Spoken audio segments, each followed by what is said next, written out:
And there's all kinds of different ways to cleanse. There's all kinds of different ways to go about it. What I recommend people do, if they're just getting into the door and they're just hearing about like, hey, you know, I want to entertain more raw living foods in my life. I want to start eating more organic vegetables and fruits and nuts and seeds, and maybe I'll try some of those sea vegetables that guy that was ranting and raving said were like really high in minerals or something. I want to try more sprouts. I want to try more edible flours. I want to try the superfoods that this dude's talking about. I want to start inviting that into my life. Instead of fighting, start inviting.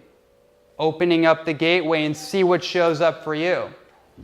And you start that way, and then I recommend the best way for anyone to get started out the gate, no matter where they're coming from, no matter what's going on in their health or their life, green vegetable juicing.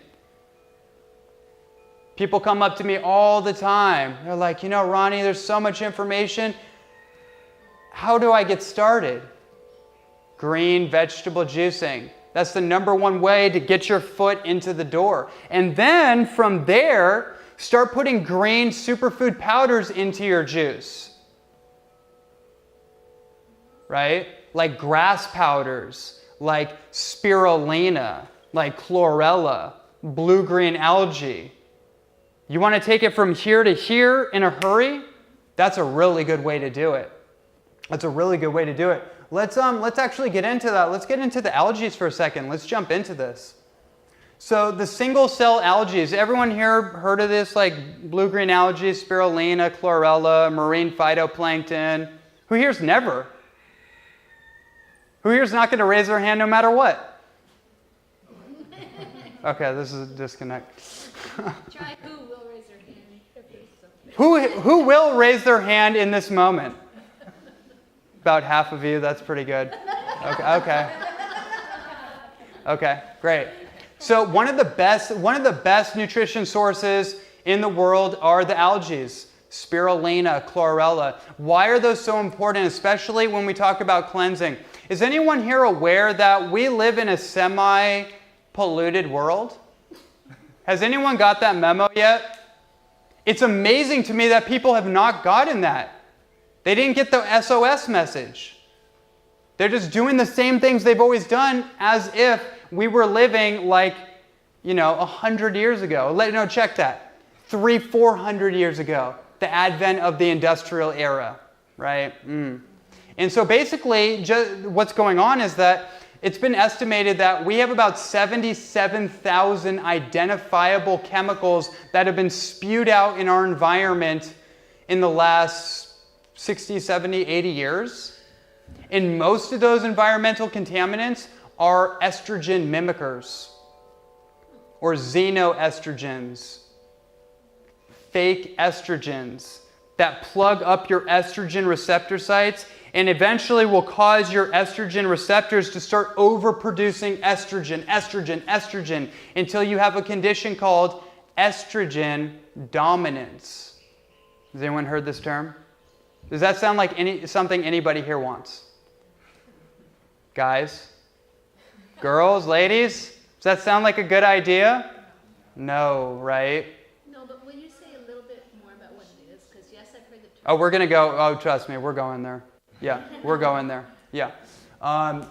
So one of the reasons that cleansing has to change from like the natural hygiene days where you could just do like Anne Wigmore, right? Like Hippocrates, just doing sprout juice. That's great and that's necessary and that will flush you. That will alkalize your blood. That will help you rebuild your blood.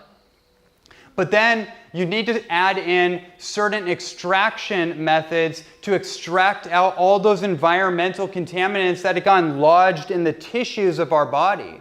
One thing that can happen on cleansing, and you might have experienced this at some point, is that you're on a juice fast. You're on a water fast.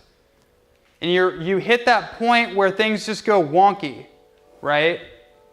It's like that speed bump point. And basically what ends up happening is that if your body is loaded up and silted up with all kinds of pollution, all kinds of let's call it heavy metals, let's call it radioisotopes, let's call it plasticizers, pesticides, herbicides, fungicides, rodenticides, insecticides, algicides, whatever. chemical fertilizers, all that stuff, right? It's lodged up in your tissues and it can get churned up like a fish tank. You shake up a fish tank, what happens? All the muck comes up, right? Well, that's your blood. So all that pollution basically flushes up to the blood, and your blood becomes bioelectric. It gets activated or it gets reactive. And then people go into what's called a Herxheimer syndrome, otherwise known as a healing crisis. Has anyone heard that term? Right? It's a Herxheimer syndrome where basically somebody's just like, they basically freak out, like their body goes into a shock. So one of the things that I've really gotten clear on in this whole health equation, in the whole cleansing and detox equation, is that you want to always avoid the shock zone. There's a certain point where you just don't need to go beyond. And the way that you balance that or you modulate that is that you add in certain substances like chlorella specifically that can help mop up the residual toxins that get flushed up to the surface. Chlorella is a detoxification food, essentially.